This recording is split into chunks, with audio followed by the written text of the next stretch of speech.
ಇಲ್ಲವಾಗುತ್ತಲೇ ಎಲ್ಲವಾಗುವ. ಅಧ್ಯಾಯ 35. ಬದರಿನಾಥಗೆ ಬರುವಾಗಲೇ ಅಕ್ಷಯ್ಗೆ ಅನ್ನಿಸಿತು, ಇದು ನಾನು ಇದ್ದ ಪ್ರಪಂಚ ಅಲ್ಲ. ಬದರಿನಾಥ ದೇವಾಲಯವನ್ನು ದರ್ಶನ ಮಾಡಿ ನಮಸ್ಕಾರ ಮಾಡಿದ. ಹೊರಗೆ ತಿಳಿಯಿತು, ಈಗೆಲ್ಲ 4 ಕ್ಷೇತ್ರಗಳನ್ನು ಒಂದೇ ದಿನ ದರ್ಶಿಸಲು ಹೆಲಿಕಾಪ್ಟರ್ ಸೌಕರ್ಯವಿದೆ. ಮೊದಲೇ ಅದನ್ನು ಬುಕ್ ಮಾಡಿದ್ದರೆ ಆಗುತ್ತದೆ ಎಂದು ತಿಳಿಸಿದರು. ತಾನು ಮನು ಆ ವಿಷಯ ತಮಾಷೆಯಾಗಿ ಮಾತನಾಡಿದ್ದು ನೆನಪಾಯಿತು. ಹರಿದ್ವಾರ ಸೇರಿದ. ಪಟ್ಟಣ ಹಾಗೂ ಕ್ಷೇತ್ರಗಳಲ್ಲಿ ಹೆಚ್ಚು ವ್ಯತ್ಯಾಸವಾಗದಿದ್ದರೂ ಹೊರಗಿನ ಅಂಗಡಿಗಳು ಹಾಗೂ ಹೋಟೆಲ್ಗಳು ಸಾಕಷ್ಟು ಬದಲಾಗಿದೆ. ಕೇದಾರದಲ್ಲಿ ಪ್ರವಾಹ ಬಂದು ಎಲ್ಲವನ್ನೂ ಕೊಚ್ಚಿ ಹೋಗಿತ್ತು ಎನ್ನುವ ಸುದ್ದಿ ತಿಳಿಯುವಾಗ ಅವನಿಗೆ ಆಶ್ಚರ್ಯ. ರುದ್ರಪ್ರಯಾಗದ ದೊಡ್ಡ ಸೇತುವೆ ಸಹ ಕೊಚ್ಚಿಕೊಂಡು ಹೋಯಿತಂತೆ. ಅಲ್ಲ, ಏನೆಲ್ಲ ನಡೆದಿದೆ ಈ ಪ್ರಪಂಚದಲ್ಲಿ? ಹರಿದ್ವಾರ ಋಷಿಕೇಶ್ ಮೂಲಕ ಈಗ ಕೇದಾರದವರೆಗೂ ಹೈವೇ ನಿರ್ಮಾಣ ಆಗಿದೆ. ಮೊದಲಿನಂತಲ್ಲದೆ ವಾಹನಗಳು ಸತತವಾಗಿ ಚಲಿಸುತ್ತಾ ಇವೆ. ಎಷ್ಟೊಂದು ಹೋಟೆಲ್ಗಳು ತಲೆ ಎತ್ತಿವೆ. ಅವನಿಗೆ ಏಕೋ ಪುನಃ ವಾರಣಾಸಿಗೆ ಹೋಗಿ ಅಲ್ಲಿಂದ ಬೆಂಗಳೂರಿಗೆ ಹೋಗೋಣ ಅನ್ನಿಸಿತು. ರೈಲ್ವೆ ನಿಲ್ದಾಣಕ್ಕೆ ಬಂದು ವಾರಣಾಸಿಗೆ ರೈಲು ಇರುವುದನ್ನು ವಿಚಾರಿಸಿದ.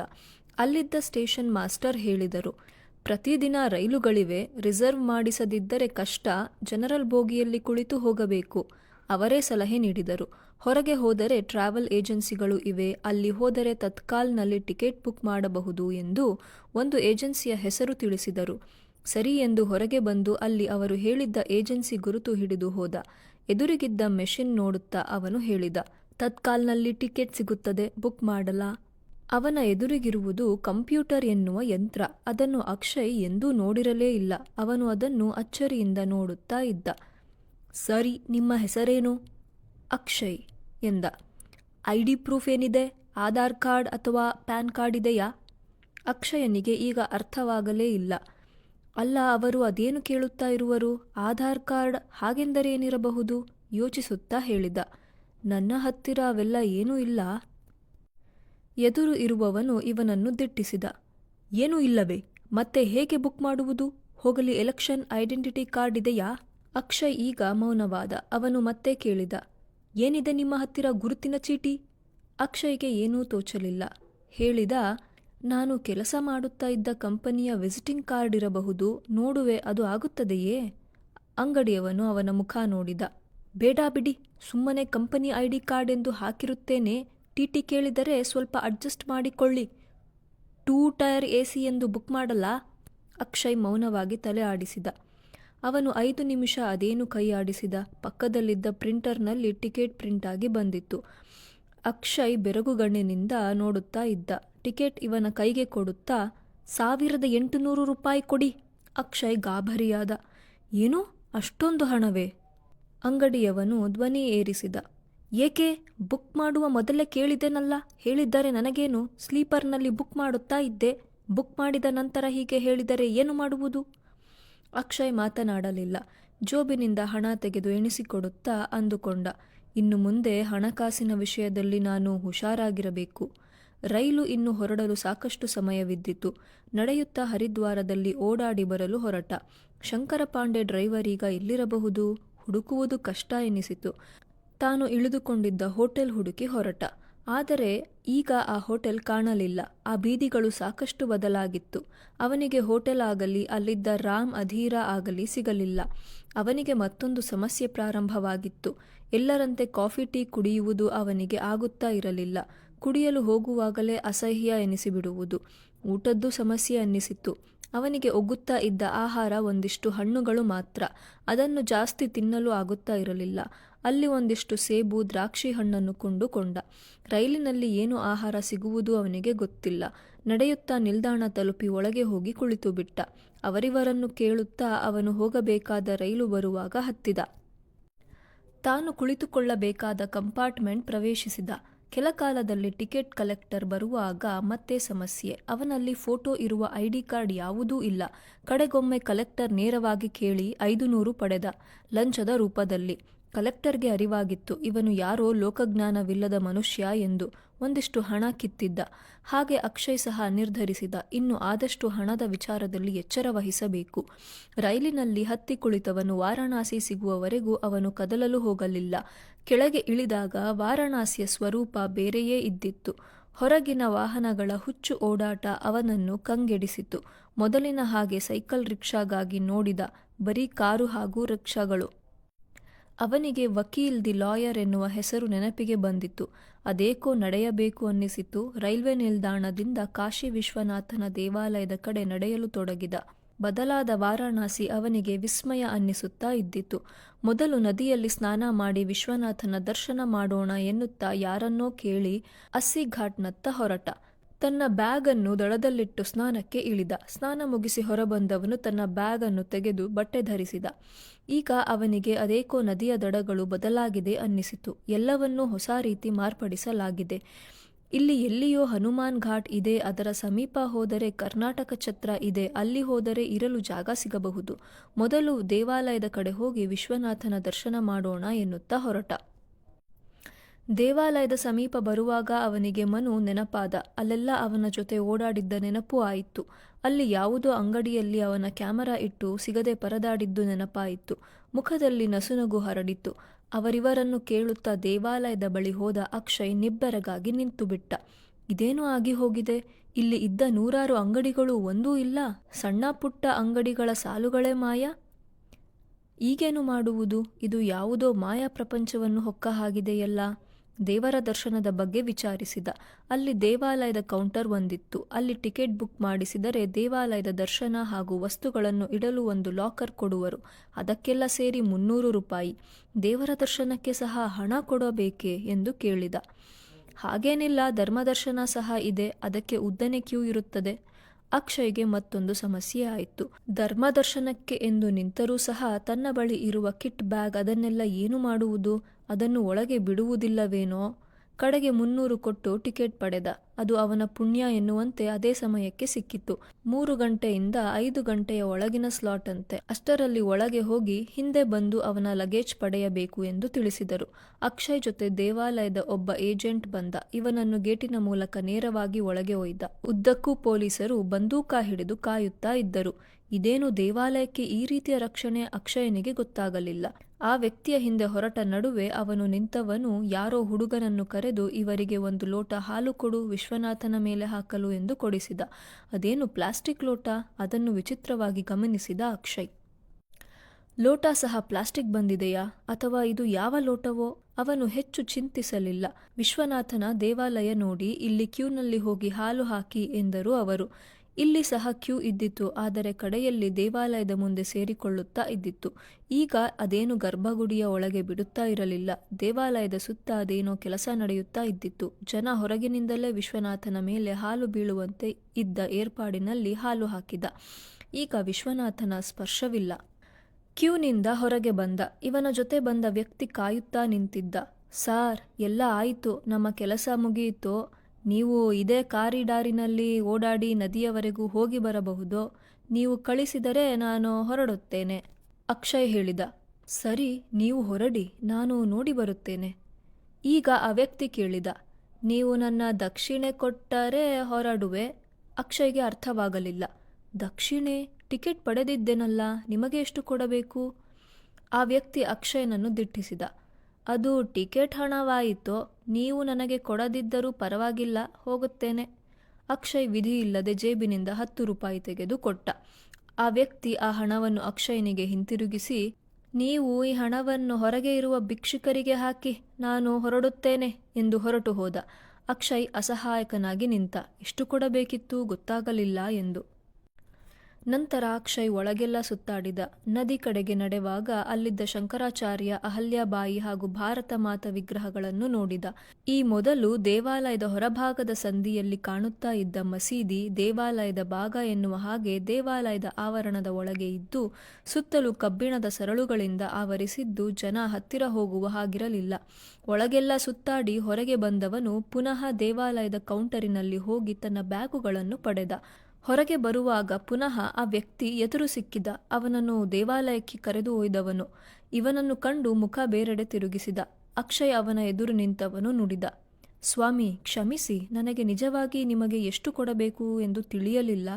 ನಾನು ಬೇರೆಯ ಆದ ಸ್ಥಿತಿಯಲ್ಲಿದ್ದೇನೆ. ನಿಮ್ಮ ಕೈಲಿ ಹೇಳಲಾಗದು. ಎಷ್ಟು ಹಣ ಕೊಡಬೇಕು ತಿಳಿಸಿ, ನೀವು ಹೇಳಿದಷ್ಟು ಕೊಡುವೆ.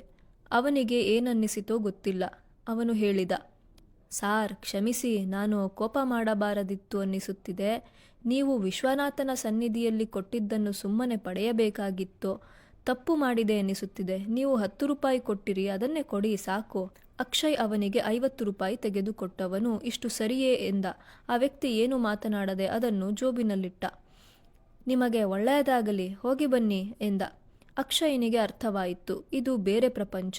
ನಾನು ಬರಬಾರದಿತ್ತೋ ಏನೋ, ನೇರವಾಗಿ ಬೆಂಗಳೂರಿಗೆ ಹೋಗಬೇಕಿತ್ತು ಅಂದುಕೊಂಡ. ಅದು ಏಕೋ ಅವನಿಗೆ ವಾರಣಾಸಿ ಮೊದಲು ಕೊಟ್ಟಂತೆ ಖುಷಿ ಕೊಡಲಿಲ್ಲ. ವಿಶ್ವನಾಥನ ದೇವಾಲಯ ಸಹ ಅದು ಏಕೋ ಮೊದಲಿನಂತೆ ಅವನಲ್ಲಿ ಭಕ್ತಿ ತುಂಬಲಿಲ್ಲ. ಒಳಗಿನ ಅಮೃತಶಿಲೆಯ ನೆಲವಾಗಲಿ, ವಿಶಾಲವಾದ ಜಾಗವಾಗಲಿ, ಅಲ್ಲಿದ್ದ ವಿಗ್ರಹಗಳಾಗಲಿ ಯಾವುದೂ ಸಹ ಅದು ಏಕೋ ಅಕ್ಷಯನಿಗೆ ಆಕರ್ಷಕ ಅನ್ನಿಸಲಿಲ್ಲ. ಈ ದಿನ ರಾತ್ರಿ ಅಲ್ಲಿದ್ದು ಬೆಳಗ್ಗೆ ಹೊರಟು ಬಿಡುವುದು ಎಂದುಕೊಂಡ ಅಕ್ಷಯ್. ಇಲ್ಲವಾಗುತ್ತಲೇ ಎಲ್ಲವಾಗುವ. ಅಧ್ಯಾಯ 36. ಅಕ್ಷಯ್ ವಾರಣಾಸಿಯ ಕರ್ನಾಟಕ ಛತ್ರವನ್ನು ಹುಡುಕುತ್ತಾ ಹೋದ. ಈಗ ಅದು ಹಳೆಯ ಛತ್ರವಾಗಿರಲಿಲ್ಲ, ಹೊಸ ರೂಪ ಪಡೆದಿತ್ತು. ಕಟ್ಟಡ ಕೆಡವಿ ಹೊಸದಾಗಿ ನಿರ್ಮಿಸಲಾಗಿತ್ತು. ಅಲ್ಲಿದ್ದ ಆಫೀಸಿನಲ್ಲಿ ಹೋಗಿ ವಿಚಾರಿಸಿದ. ಮ್ಯಾನೇಜರ್ ಚಂದ್ರಶೇಖರ್ ಎಂದು ಇದ್ದರೂ ಅವರೆಲ್ಲಿ? ಅಲ್ಲಿದ್ದ ವ್ಯಕ್ತಿ ಯಾವುದೋ ಪುಸ್ತಕ ನೋಡುತ್ತಾ ಕುಳಿತಿದ್ದ. ಅಲಕ್ಷ್ಯವಾಗಿ ಹೇಳಿದ, ಈಗ ಅವರಿಲ್ಲ, ಏನಾಗಬೇಕು ಹೇಳಿ? ಅಕ್ಷಯ್ ಹೇಳಿದ, ನಾನು ಒಂದು ದಿನ ಇಲ್ಲಿರಲು ರೂಮು ಸಿಗುವುದೇ? ನಾಳೆ ಇಲ್ಲಿಂದ ಹೊರಡುತ್ತೇನೆ. ಆತ ಹೇಳಿದ, ಇಲ್ಲ, ಇಲ್ಲಿ ಯಾವ ರೂಮುಗಳು ಖಾಲಿ ಇಲ್ಲ, ಮೊದಲೇ ಎಲ್ಲ ಬುಕ್ ಆಗಿವೆ ಆನ್ಲೈನ್ನಲ್ಲಿ. ಅಕ್ಷಯ್ ಹೇಳಿದ, ನಾನು ಅನಿರೀಕ್ಷಿತವಾಗಿ ಬರಬೇಕಾಯಿತು. ಆನ್ಲೈನ್ ಎಲ್ಲ ನನಗೆ ತಿಳಿಯಲ್ಲ. ಒಬ್ಬನೇ ಇರುವುದು, ರೂಮು ಸಿಗುವುದೇ? ಆತ ಹೇಳಿದ, ಏನು ಮಾಡಲಾಗಲ್ಲ. ಒಬ್ಬರೇ ಇರುವುದಾದರಂತೂ ಇದ್ದಿದ್ದು ರೂಮು ಇಲ್ಲಿ ಕೊಡಲಾಗಲ್ಲ. ಅಕ್ಷಯ್ ನಿಂತೇ ಇದ್ದ. ಅವನನ್ನು ಕಂಡು ಆತ ಹೇಳಿದ, ಇಲ್ಲಿ ಏಕೆ ನಿಲ್ಲುವಿರಿ? ಉಪಯೋಗವಿಲ್ಲ. ಬೇಕಿದ್ದರೆ ಹೊರಗೆ ಹೋಗಿ ಎದುರಿನ ರಸ್ತೆಯಲ್ಲಿ ಒಂದು ಕೇರಳದ ಹೋಟೆಲ್ ಇದೆ ನೋಡಿಯೇ, ಅಲ್ಲಿ ರೂಮು ಖಾಲಿ ಇರುತ್ತದೆ. ಇಲ್ಲಿಂದ ಕಳಿಸಿದೆ ಎಂದು ಹೇಳಿ, ರೂಮು ಕೊಡ್ತಾರೆ. ಅಕ್ಷಯ್ ಹೊರಬಂದ. ಅವನಿಗೆ ಈಗ ರೂಮು ಹುಡುಕುವ ಉತ್ಸಾಹ ಸಹ ಇರಲಿಲ್ಲ. ಹಿಂಭಾಗಕ್ಕೆ ಗಂಗಾ ನದಿ ಹರಿಯುತ್ತಾ ಇರುವ ಕಡೆ ಹೋದ. ಅಲ್ಲಿದ್ದ ಮೆಟ್ಟಿಲ ಮೇಲೆ ಸ್ವಲ್ಪ ಕಾಲ ಕುಳಿತಿದ್ದ. ಎದ್ದು ನದಿಯ ದಡದಲ್ಲಿ ನಡೆಯುತ್ತಾ ಹೊರಟ. ಹಿಂದೆ ಮನುವಿನ ಜೊತೆ ಹೀಗೆ ನಡೆಯುತ್ತಾ ಹೋಗಿದ್ದು ನೆನಪಾಯಿತು. ಈಗ ಘಾಟ್ನ ರಸ್ತೆಗಳೆಲ್ಲ ಬದಲಾಗಿದೆ. ಮೊದಲಿನ ಹಾಗೆ ಇಲ್ಲ. ನದಿಯಲ್ಲಿಯೂ ಅಷ್ಟೆ. ಮೊದಲಿನ ಹಾಗೆ ಸತ್ತ ಶವಗಳು ತೇಲಿ ಹೋಗುತ್ತಾ ಇರುವುದು ಕಾಣಿಸಲಿಲ್ಲ. ನೀರು ಸಹ ಶುಭ್ರವಾಗಿ ಕಾಣಿಸುತ್ತಾ ಇದ್ದಿತು. ನದಿಯ ದಡದಲ್ಲಿ ಸಹ ಸ್ವಚ್ಛವಾಗಿತ್ತು. ದಡದಲ್ಲಿ ಇರುವ ಪೇಪರ್, ಪ್ಲಾಸ್ಟಿಕ್ ಬ್ಯಾಗ್ ಎಲ್ಲವನ್ನು ಆಗಾಗ್ಗೆ ಸ್ವಚ್ಛ ಮಾಡುತ್ತಾ ಇದ್ದರು. ರಸ್ತೆಗಳು ಮೊದಲಿನ ಹಾಗಿಲ್ಲದೆ ಸ್ವಚ್ಛವಾಗಿತ್ತು. ಊರ ಒಳಗಿನ ರಸ್ತೆಗಳು ಮಾತ್ರ ಮೊದಲಿನ ಹಾಗೇ ಇದ್ದವು. ಆದರೆ ಮೊದಲಿನ ಹಾಗೆ ಸಾಧುಗಳು, ಸನ್ಯಾಸಿಗಳು ಕಂಡುಬರಲಿಲ್ಲ. ಎಲ್ಲವೂ ಆಧುನಿಕಗೊಂಡಿದೆ. ಮನು ಜೊತೆಯಲ್ಲಿ ಇದ್ದಿದ್ದರೆ ಈಗ ಮಿನೋಲ್ಟಾ ಕ್ಯಾಮರಾದಿಂದ ಫೋಟೋ ತೆಗೆಯುತ್ತಾ ಇದ್ದನೇನೋ ಅನ್ನಿಸಿತು. ಅಕ್ಷಯ್ ಗಮನಿಸಿದ. ಸುತ್ತಲೂ ಓಡಾಡುವ ಎಲ್ಲರೂ ತಮ್ಮ ಕೈಯಲ್ಲಿ ಹಿಡಿದಿರುವ ಚಿಕ್ಕ ಕ್ಯಾಲ್ಕುಲೇಟರ್ ರೀತಿಯ ಯಂತ್ರದ ಸಹಾಯದಿಂದ ಫೋಟೋ ತೆಗೆಯುತ್ತಾ ಇದ್ದರು. ಕಿವಿಗೆ ಹಿಡಿದು ಮಾತನಾಡುವರು. ಕ್ರಮೇಣ ಅವನಿಗೆ ತಿಳಿಯಿತು, ಅದನ್ನು ಮೊಬೈಲ್ ಅನ್ನುವರು. ಯಾರದೋ ಒಬ್ಬರ ಪಕ್ಕ ಕುಳಿತಾಗ ಗಮನಿಸಿದ, ಅವರು ಅದರಲ್ಲಿ ಸಿನಿಮಾ ಸಹ ನೋಡುತ್ತಾ ಇದ್ದರು. ಏನೆಲ್ಲ ಆಗಿದೆ ಎನ್ನುವುದು ಅವನಿಗೆ ಅರ್ಥವಾಗುವುದು ತುಸು ತ್ರಾಸದಾಯಕ ಅನ್ನಿಸಿತು. ಆದರೆ ಅದು ಏಕೋ ಅಕ್ಷಯ್ಗೆ ವಾರಣಾಸಿಯಲ್ಲಿ ಉಳಿದುಕೊಳ್ಳಲು ಮನಸ್ಸು ಆಗಲಿಲ್ಲ. ಹಾಗೆ ಮತ್ತೆ ಹೋಟೆಲ್ಗಳಲ್ಲಿ ರೂಮು ಹುಡುಕುತ್ತಾ ಹೋಗಲಿಲ್ಲ. ಸೀದಾ ರೈಲ್ವೆ ನಿಲ್ದಾಣಕ್ಕೆ ಬಂದ. ವಾರಣಾಸಿ ಪೂರ್ತಿ ನಡೆಯುತ್ತಾ ಓಡಾಡಿದ್ದ. ರೈಲ್ವೆ ನಿಲ್ದಾಣದಲ್ಲಿ ವಿಚಾರಿಸಿದ, ಬೆಂಗಳೂರಿಗೆ ಹೋಗಲು ಹೇಗೆ ಹೋಗಬೇಕು ಎಂದು. ಈಗೆಲ್ಲ ಮದ್ರಾಸಿಗೆ ಹೋಗುವ ಅಗತ್ಯವೇನಿಲ್ಲ. ನೇರವಾಗಿ ವಾರಣಾಸಿ ಹಾಗೂ ಬೆಂಗಳೂರು ನಡುವೆ ಸಾಕಷ್ಟು ರೈಲುಗಳೇ ಇವೆ ಎಂದು ತಿಳಿಯಿತು. ಅಕ್ಷಯ್ ವಿಚಾರಿಸಿದ ರೈಲ್ವೆ ಕೌಂಟರಿನಲ್ಲಿ, ರಿಸರ್ವೇಷನ್ ಇಲ್ಲದೆ ನೇರ ಟಿಕೆಟ್ ಪಡೆದು ಪ್ರಯಾಣ ಮಾಡಬಹುದಾ? ಏಕಿಲ್ಲ, ನೇರ ಟಿಕೆಟ್ ಸಹ ಕೊಡುವುದು. ಆದರೆ ಜನರಲ್ ಬೋಗಿಯಲ್ಲಿ ಕುಳಿತು ಪ್ರಯಾಣ ಮಾಡಬೇಕು. ಯಾವ ಊರಿಗೆ ಎಂದು ಹೇಳಿದರು. ಬೆಂಗಳೂರಿಗೆ ಹೋಗಬೇಕು. ಅಕ್ಷಯ್ ಹೇಳಿದ, ಏನೋ ಬೆಂಗಳೂರಿನವರೆಗೂ ರಿಸರ್ವೇಷನ್ ಇಲ್ಲದೆ ಪ್ರಯಾಣವಾ ಎನ್ನುತ್ತಾ ಚಾರ್ಟ್ ನೋಡುತ್ತಾ ಹೇಳಿದ, 535 ರೂಪಾಯಿ ಕೊಡಿ. ಅಕ್ಷಯ್ ಸಾಧಾರಣ ಬೋಗಿಯಲ್ಲಿ ಕುಳಿತು 2 ದಿನದ ಪ್ರಯಾಣ ಮಾಡುತ್ತಾ ಬೆಂಗಳೂರು ತಲುಪಿದ. ಬೆಂಗಳೂರಿಗೆ ಬರುವಾಗ ರಾತ್ರಿ 8 ಗಂಟೆ. ರೈಲಿನಿಂದ ಇಳಿಯುವಾಗ ಅವನು ಉತ್ಸಾಹದಲ್ಲಿದ್ದ. ಸುಮಾರು 30 ವರ್ಷಗಳ ನಂತರ ಬೆಂಗಳೂರಿಗೆ ಬರುತ್ತಾ ಇರುವೆ. ಈಗ ತಂದೆ ತಾಯಿ ಹೇಗಿರುವರೋ ಅವನಿಗೆ ತಿಳಿದಿಲ್ಲ. ಹೊರಗೆ ಬಂದವನು ದಂಗಾಗಿ ನಿಂತ. ಹೊರಗಿನ ಗಿಜಿಗಿಜಿ, ಅಂತಹ ರಾತ್ರಿಯಲ್ಲೂ ಹಗಲನ್ನು ಮೀರಿಸುವ ದೀಪಗಳು, ಜನವಾಹನ ಸಂಚಾರ ಎಲ್ಲವೂ ಅವನನ್ನು ದಿಗಿಲು ಬೀಳಿಸಿತು. ನಿಲ್ದಾಣದ ಎದುರಿಗಿದ್ದ ಬಸ್ ಸ್ಟ್ಯಾಂಡ್ ಕಡೆ ಹೊರಟವನು BMTC ಬಸ್ಗಳು ನಿಲ್ಲುವ ನಿಲ್ದಾಣದ ಕಡೆ ಹೋದವನು ಅಲ್ಲಿ ನಿಂತಿದ್ದ ಒಬ್ಬ ಪೊಲೀಸನನ್ನು ಕೇಳಿದ, ಸಾರ್, ನಾನು ಬಸವನಗುಡಿಗೆ ಹೋಗಬೇಕು. ನ್ಯಾಷನಲ್ ಕಾಲೇಜಿನ ಹತ್ತಿರ ಮನೆ. ಯಾವ ಬಸ್ಸು? ಪೊಲೀಸನವನು ಇವನನ್ನು ನೋಡಿದ. ಬಹುಶಃ ಬೆಂಗಳೂರಿಗೆ ಹೊಸಬ ಇರಬಹುದು ಎಂದು ನಿರ್ಧರಿಸಿ ಹೇಳಿದ. ಒಂದು ಕೆಲಸ ಮಾಡು, ಸೀದಾ ಮೆಟ್ರೋ ರೈಲು ಹತ್ತಿಬಿಡು. ನ್ಯಾಷನಲ್ ಕಾಲೇಜ್ ಸ್ಟಾಪ್ ತೆಗೆದುಕೋ. ಅಲ್ಲಿ ಇಳಿದು ವಿಚಾರಿಸೋ. ಮೆಟ್ರೋ ರೈಲಾ? ಅಕ್ಷಯ್ ಆಶ್ಚರ್ಯದಿಂದ ಕೇಳಿದ. ಹೌದು, ಸರಿ ನೋಡು, ಆ ಕಡೆ ಹೋಗು. ಕೆಳಗೆ ಅಂಡರ್ ಗ್ರೌಂಡ್ ಹೋದರೆ ಮೆಟ್ರೋ ನಿಲ್ದಾಣ ಇದೆ, ಅಲ್ಲಿ ಹೋಗಿ ಕೇಳು, ಪೊಲೀಸ್ ಹೇಳಿದ. ಅಕ್ಷಯ್ಗೆ ಮೊದಲಿಗೆ ಮೆಟ್ರೋ ರೈಲು ಇರುವುದು ತಿಳಿದಿರಲಿಲ್ಲ. ಆ ಕಡೆ ಹೋದ. ಅವರಿವರನ್ನು ಕೇಳುತ್ತಾ ಟಿಕೆಟ್ ಪಡೆದು ನ್ಯಾಷನಲ್ ಕಾಲೇಜು ಕಡೆ ಹೋಗುವ ರೈಲಿಗೆ ಕಾದ. 1-2 ನಿಮಿಷ ಅಷ್ಟೇ. ರೈಲಿನಲ್ಲಿ ಕುಳಿತವನಿಗೆ ಅಚ್ಚರಿ. ಮೆಟ್ರೋ ನೆಲದ ಒಳಗಿನ ಸುರಂಗದಲ್ಲಿ ಹೋಗುತ್ತಿದೆ. ಏನು ಎಂದು ನೋಡುವುದರಲ್ಲಿ ನ್ಯಾಷನಲ್ ಕಾಲೇಜ್ ಎನ್ನುವ ಪ್ರಕಟಣೆ ಬಂದಿತು. ಕೆಳಗಿಳಿದ. ಹೊರಗೆ ಬಂದವನಿಗೆ ಎತ್ತ ಹೋಗಬೇಕು, ಎಲ್ಲಿರುವೆ ಎಂದು ತಿಳಿಯದವನಂತೆ ನಿಂತ. ಮೊದಲಿಗೆ ತಾನು ನ್ಯಾಷನಲ್ ಕಾಲೇಜು ಬಳಿ ಬಂದರೆ ಅಲ್ಲಿಂದ ಮನೆ ಹುಡುಕುವುದು ಸುಲಭ ಎಂದು ಎಣಿಸಿ ಯಾರನ್ನೋ ಕೇಳಿ ನ್ಯಾಷನಲ್ ಕಾಲೇಜ್ ಬಳಿ ಬಂದ. ಕಾಲೇಜು ಕಾಣಿಸುವುದು ಕಷ್ಟ. ಎದುರಿಗೆ ದೊಡ್ಡ ಫ್ಲೈ ಓವರ್ ಆಗಿದೆ. ಕಾಲೇಜು ಇರುವುದೂ ಗೊತ್ತಾಗುತ್ತಲೇ ಇಲ್ಲ. ಸ್ವಲ್ಪ ಕಾಲ ಆದ ಮೇಲೆ ಅವನಿಗೆ ಅವನ ಮನೆಯ ದಾರಿ ಹೊಳೆಯಿತು. ನ್ಯಾಷನಲ್ ಕಾಲೇಜ್ ಮುಂಭಾಗದಿಂದ ನಡೆಯುತ್ತಾ ಹೊರಟ. ಅಲ್ಲಿಂದ 10 ನಿಮಿಷ ಆಗಬಹುದೇನೋ ಅವರ ಮನೆ. ನಡೆಯುತ್ತಾ ಹೋದವನು ಪುನಃ ನಿಂತು ಬಿಟ್ಟ. ಪುನಃ ಮೆಟ್ರೋ ಸ್ಟೇಷನ್ ಕಡೆ ಬಂದಿದ್ದ. ಅವರ ಮನೆ ಇರಬೇಕಾದ ಜಾಗದಲ್ಲಿ ಮೆಟ್ರೋ ರೈಲಿನ ಕಂಬ ಇರುವಂತೆ ಕಾಣುತ್ತಾ ಇದ್ದಿತು. ಅವನಿಗೆ ಅರ್ಥವಾಗಲಿಲ್ಲ. ಅಲ್ಲೆಲ್ಲ 2-3 ಸುತ್ತು ಬಂದ. ಆದರೆ ಅವನಿಗೆ ಅವರ ಮನೆ ಮಾತ್ರ ಸಿಗಲೇ ಇಲ್ಲ. ಇದೇನು ಹೀಗೆ ಬಂತು, ಸಿಕ್ಕಿಬಿದ್ದೆನಲ್ಲ? ಅಕ್ಷಯನಿಗೆ ಅರ್ಥವಾಗಲಿಲ್ಲ. ಏನು ಮಾಡಲು ತೋಚಲಿಲ್ಲ. ಅಲ್ಲೆಲ್ಲ ಸುತ್ತಾಡುತ್ತಾ ಇರುವಾಗ ಒಂದು ಮನೆ ಕಂಡಿತು. ಅವನಿಗೆ ನೆನಪಿಗೆ ಬಂದಿತು. ಅವರು ಪ್ರಕಾಶ ಎನ್ನುವರು ಇದ್ದ ಮನೆ. ಅವರಿಗೂ ಅಕ್ಷಯನ ತಂದೆಗೂ ಸ್ನೇಹ ಜಾಸ್ತಿ. ವಾಕಿಂಗ್ ಅದು ಇದು ಎಂದು ಸುತ್ತಲೂ ಹೋಗುತ್ತಾ ಇದ್ದರು. ಪ್ರಕಾಶರ ಮನೆಯವರು ಇಂದಿರಾ. ಅವರು ನಮ್ಮ ಮನೆಗೂ ಆಗಾಗ್ಗೆ ಕುಂಕುಮ ಎಂದು ಬಂದು ಅಮ್ಮನ ಜೊತೆ ಹರಟೆಗೆ ಕೂಡುತ್ತಾ ಇದ್ದರು. ಅವರ ಮಗ ಒಬ್ಬ ಇದ್ದ, ವಿಶ್ವ ಎಂದು. ಅಕ್ಷಯನಿಗೆ ವಿಶ್ವ 10ನೇ ತರಗತಿಯವರೆಗೂ ಕ್ಲಾಸ್ಮೇಟ್. ಅವರ ಮನೆಯ ಮುಂದು ಸಣ್ಣ ಕಾರಿನ ಶೆಡ್ ತರ ಇದ್ದಿತು. ಈಗ ಅದನ್ನು ಸಣ್ಣ ಅಂಗಡಿಯ ರೀತಿ ಮಾಡಿದ್ದರು. ಆದರೆ ಮನೆ ಮಾತ್ರ ಬದಲಾಗಿರಲಿಲ್ಲ. ಅಕ್ಷಯ್ ಅಂಗಡಿ ಬಳಿ ಹೋಗಿ ಕೇಳಿದ. ಅಂಗಡಿಯ ಗಲ್ಲಾದಲ್ಲಿ ಕುಳಿತಿದ್ದವ ಸುಮಾರು 25-30 ವರ್ಷದ ಯುವಕ. ಸರ್, ಇದು ಪ್ರಕಾಶ್ ಎನ್ನುವರು ಇದ್ದ ಮನೆಯಲ್ಲವೇ?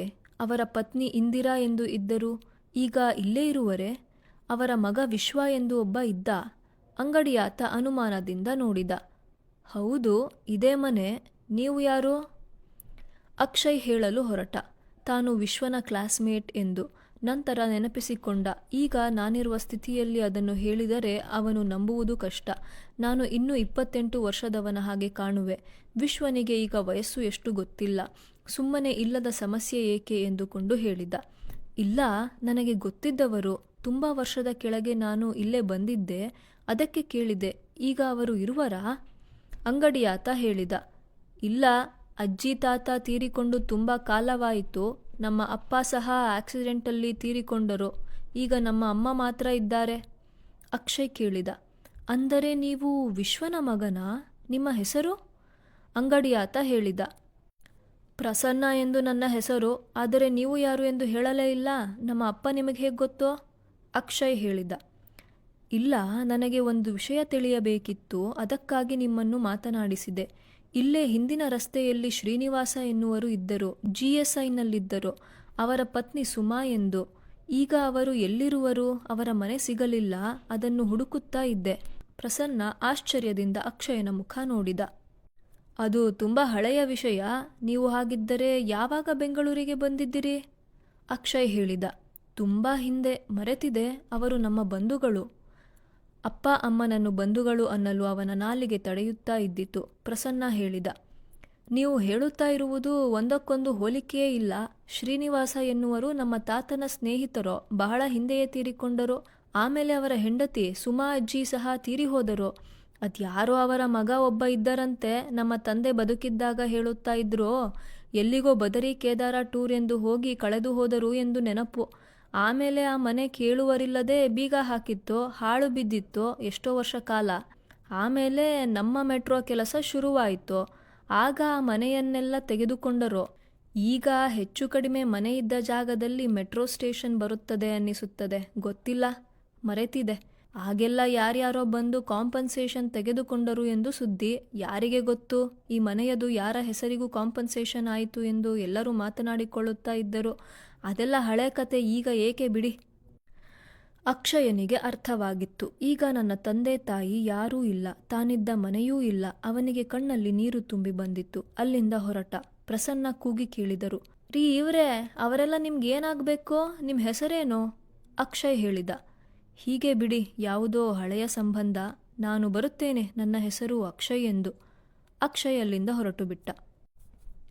ಏನು ಮಾಡುವುದು ಎಂದು ಅಕ್ಷಯ್ಗೆ ಹೊಳೆಯಲಿಲ್ಲ. ತಾನಿದ್ದ ಅನಂತ್ ಕಣಿವೆಯಿಂದ ಹೊರಬಂದು ತಾನು ತಪ್ಪು ಮಾಡಿದೆ ಎಂದು ಮೊದಲ ಸಲ ಅನ್ನಿಸಿತು.